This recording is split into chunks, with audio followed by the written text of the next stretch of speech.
All right, I want to quickly go over portfolio accounts, logging in for students, and just kind of working through that process with you here. So you may have used Classkick using the basic version before, which is totally fine, and you're also totally fine for teachers to do that. But we've found that sometimes teachers just aren't sure of how the portfolio accounts work or like why they might use them. So I want to just talk to you about that today. So first, let's talk about logging in with portfolio accounts. When students try to log in, this is the first thing they'll go to. So if they go to classkick.com, they say login, they say student, this is where they'll be taken.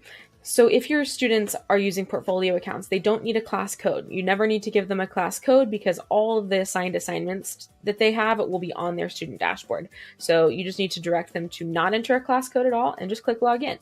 Then they can log in with Google, they can log in with Clever, or they can use their username or email and a password to log into their student account.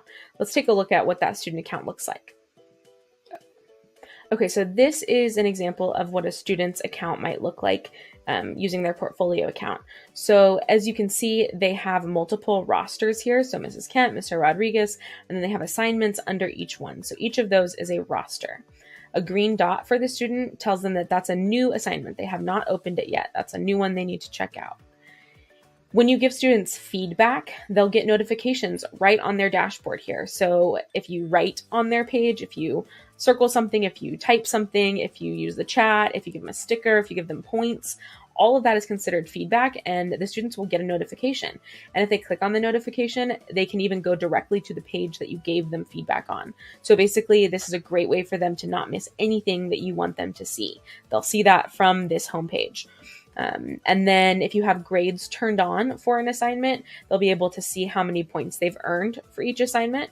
If not, you can see that these don't have grades because I had grades turned off. So all of those are some really great benefits to using the student portfolio accounts. I'm going to link this basic versus pro one-pager PDF for you on this page as well, so you can save that and share that with teachers if they're kind of confused about what the difference is between the two. So it just basically outlines how access, organization, feedback, all of that works using basic accounts or portfolio accounts. And there's links on here to get to some help articles for more information on that.